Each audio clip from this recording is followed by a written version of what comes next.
Hello everyone, once again welcome to our YouTube channel Saraswati school.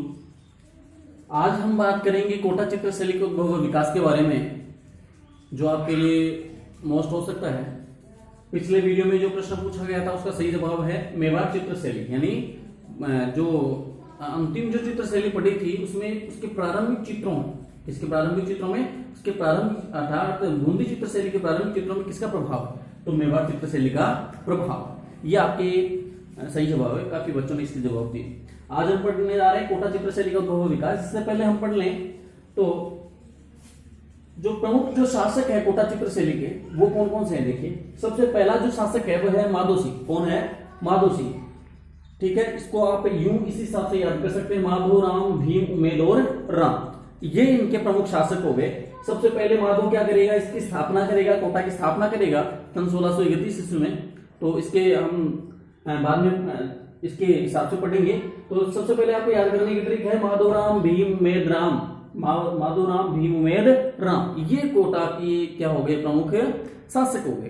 ठीक है, अब देखिए इससे आगे पढ़ते हैं। तो सबसे पहले देखो, कोटा जो चित्र शैली है वो सन 1952 में प्रकाश में आई। कब आई? सन 1952 में प्रकाश में आई। और तब जब टीजी गेर एंडरसन ने, किसने? टीजी गेर एंडरसन ने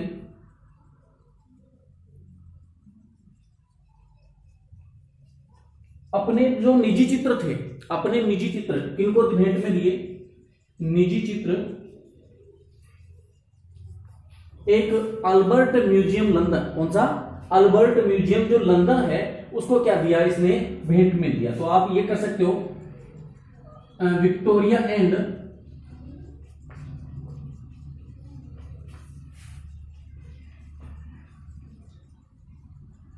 अल्बर्ट म्यूजियम, ये कहां पर है? ये प्रश्न आ सकता है। विक्टोरिया एंड अल्बर्ट म्यूजियम कहां पर है? लंदन में। कहां पर है? लंदन में। इससे इसने क्या किया, अपने जो निजी चित्र थे वो इस म्यूजियम को इसने क्या किया? भेंट किया। किसको किया? इस म्यूजियम को किसने क्या किया? भेंट किया। अब इसमें जो चित्र थे, यहां से इनके जो निजी चित्र में निजी जो ग्रंथ थे, या सॉरी निजी जो चित्र थे, उनमें जो कुछ चित्र थे वो बूंदी चित्र शैली से कुछ अलग प्राप्त हुए। ठीक है, यानी जो उनकी जो शैलीगत विभिन्नता थी, यानी बूंदी चित्र शैली की शैलीगत विभिन्नता से कुछ अलग इनकी विभिन्नता थी, जिसे एक नवीन चित्र शैली के रूप में माना गया। अर्थात हम कह सकते हैं कि सबसे पहले 1952 में इसमें प्रकाश में आया। कब? जब टीजी गेर एंडरसन ने क्या किया, अपने निजी जो चित्र थे उनको, यानी निजी संग्रह को किसको दान में दे दिया? Victoria and Albert museum London को। ठीक है, उस समय ये क्या आई? प्रकाश में आई। कौन सी? कोटा चित्र शैली। कौन सी आई? कोटा चित्र शैली। उसके बाद में देखो होता क्या, सबसे पहले अब इसकी स्थापना कौन करेगा? ठीक है, इसकी स्थापना कौन करेगा? इसकी स्थापना देखो एक मुगल सम्राट शाहजहां हुआ है, आपने पढ़ा है इसके बारे में। मुगल सम्राट शाहजहां, ठीक है, इसने क्या किया, जो महाराजा माधो सिंह था, कौन? महाराजा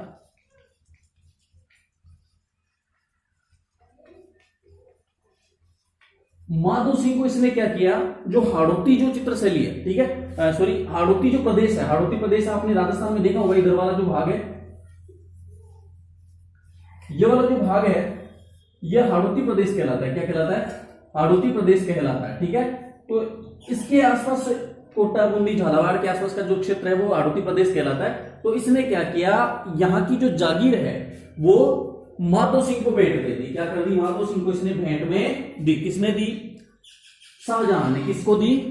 माधो सिंह को। किसको दे दी? माधो सिंह को इसने भेंट में दी।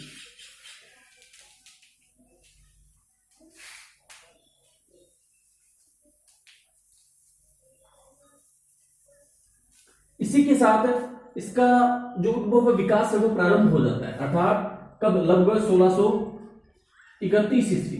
कब की बात है? 1631 ईस्वी के आसपास, जब इसने हाड़ौती की जो कुछ जागीर है, या हाड़ौती का जो कुछ प्रदेश है वो जागीर के रूप में शाहजहां ने किसको दे दिया? माधो सिंह को दे दिया। किसको दे दिया? माधो सिंह को दे दिया। उसी समय से इसकी जो कोटा की स्थापना हो गई, यानी कोटा जो रियासत थी वो एक स्वतंत्र रूप के रूप में या स्वतंत्र रियासत के रूप में सामने आई, जो बाद में कोटा नाम से ये जाने गए, इस नाम से कोटा नाम से। तो इससे आप ये भी स्पष्ट कर सकते हो कि कोटा की स्थापना किसने की, माधो सिंह ने। कब, 16वीं सदी में, या फिर हम कह सकते हैं 17वीं सदी के मध्य। कब की मध्य? 17वीं सदी के मध्य इसकी स्थापना हुई, लगभग 1631 ईस्वी में। कब हुई?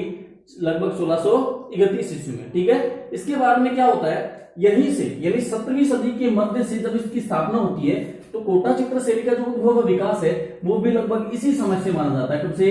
17वीं सदी के मध्य से माना जाता है। कब से माना जाता है? 17वीं सदी के मध्य से इसका जो चित्र शैली है उसका उद्भव विकास माना जाता है। या फिर हम कह सकते हैं कि कोटा चित्र शैली अपने मौलिकता को इसने प्राप्त कर लिया। किसको? मौलिकता को इसने प्राप्त कर लिया। 1631 ईस्वी में जैसे इसकी स्थापना हुई तब से, यानी 17वीं सदी के मध्य से इसने अपनी मौलिकता को प्राप्त कर लिया। किसने? कोटा चित्र शैली। किसने? कोटा चित्र शैली। अब जो आगे आने वाले जो शासक है, देखिए, राम सिंह, महारावल राम सिंह, महारावल भीम सिंह और महारावल उमेद सिंह, इनके समय याद रखना, महारावल राम सिंह,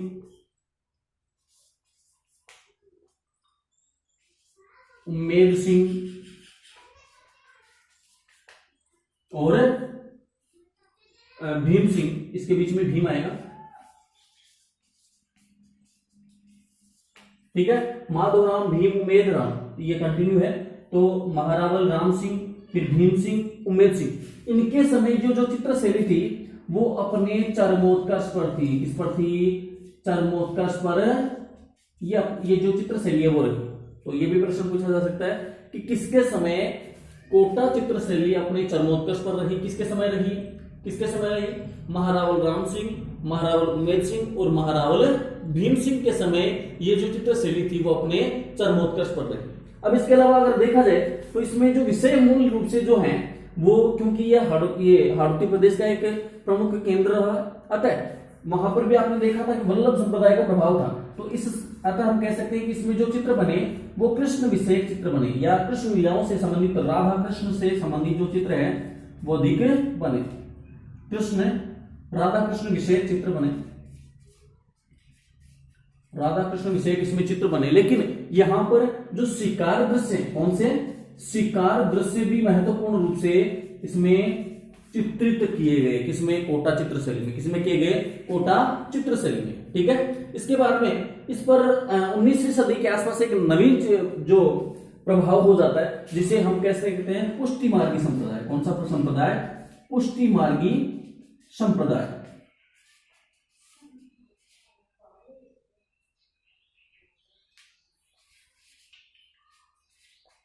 पुष्टि मार्गी संप्रदाय का प्रभाव हो जाता है कब? लगभग 19वीं सदी। ठीक है। कब हो जाता है? 19वीं सदी के आसपास इस पर कौन सा प्रभाव हो जाता है? पुष्टि मार्गी संप्रदाय का इस पर प्रभाव हो जाता है, जिसमें वल्लभ चंद्रिका, इसका जो उदाहरण है, देखो, पुष्टि मार्गी जो संप्रदाय है उसकी उदाहरणों में आप देख सकते हैं। तो सबसे पहले वल्लभ चंद्रिका। ठीक है। इसका पहला उदाहरण कौन सा है? वल्लभ चंद्रिका। ठीक है। दूसरा इसका उदाहरण है गीता पंचमेध। गीता पंचमेध ये तत्कालीन समय पुष्टि मार्गी संप्रदाय का प्रभाव को दर्शाते हैं। किसको दर्शाते हैं? पुष्टि मार्गी संप्रदाय का प्रभाव कोटा चित्र शैली पर रहा, इसको दर्शाते हैं। ठीक है। इनको आप सन भी आप इसके याद रख सकते हो। इसकी 1861 आपके लिख रखी होगी, तो ये याद रखना। और गीता पंचमेध की इसमें देने लिखी। ठीक है। तो इस प्रकार से ये जो चित्र शैली है वो रही। इसके बाद में सन 1857 का गदर होता है। देखो, ठीक है। कब किसका होता है? 1857 का गदर अर्थात क्रांति। 1857 की क्रांति होती है। इससे क्या होता है? जो कोटा चित्र शैली था, कोटा जो चित्र शैली थी, इसकी जो मौलिकता है वो धीरे धीरे क्या होने लगता है? उसमें ह्रास होने लगता है या फिर उसमें कमी आने प्रारंभ हो जाती है। ठीक है। तो 1857 की क्रांति के बाद इसकी जो मौलिकता थी उसमें कमी आने लगी। क्या होने लगी? कमी आने लगी। एवं इस पर क्या हुआ? इस पर पाश्चात्य प्रभाव आ गया। कौन सा आ गया? पाश्चात्य प्रभाव इस पर देखने को मिला। ठीक है। कब के बाद? सन 1857 ईस्वी के बाद। कब के बाद? सन 1857 ईस्वी के बाद। हम कह सकते हैं कि लगभग 1857 ईस्वी के बाद धीरे धीरे इसकी मौलिकता नष्ट होने लगी। अंतिम जो इनका जो शासक है जो है महारावल राम सिंह। कौन है? महारावल राम सिंह तक ये लगभग 1866 ईस्वी, ठीक है, लगभग 1866 ईस्वी तक ये बनी रही। उसके बाद में इस पर पूर्ण रूप से क्या हो जाता है, मुगली ये जो पाश्चात्य प्रभाव, ठीक है, पाश्चात्य प्रभाव, यूरोपीय प्रभाव इस पर स्पष्ट दृष्टिगोचर होने लगता है। इस प्रकार से आज हमने जो कोटा चित्र शैली है, जो बूंदी चित्र शैली की एक उपशाखा है, ठीक है, किसकी है? बूंदी चित्र शैली की उपशाखा है, उसको हमने विस्तार से पढ़ा। तो इसको वीडियो को आप कम से कम 3 बार देखेंगे। आज का हमारा इस वीडियो का जो प्रश्न रहेगा वो रहेगा कि कोटा की स्थापना किस शासक ने की, ठीक है, कोटा की स्थापना, कोटा रियासत की स्थापना किस शासक ने की, इसका जवाब आप कमेंट बॉक्स में दीजिएगा। मिलते हैं इसकी एक जो चित्रशैली की जो विशेषताएं, कोटा चित्रशैली की विशेषताएं, उसको लेकर हम फिर से हाजिर होंगे। तब तक के लिए जय हिंद, जय भारत।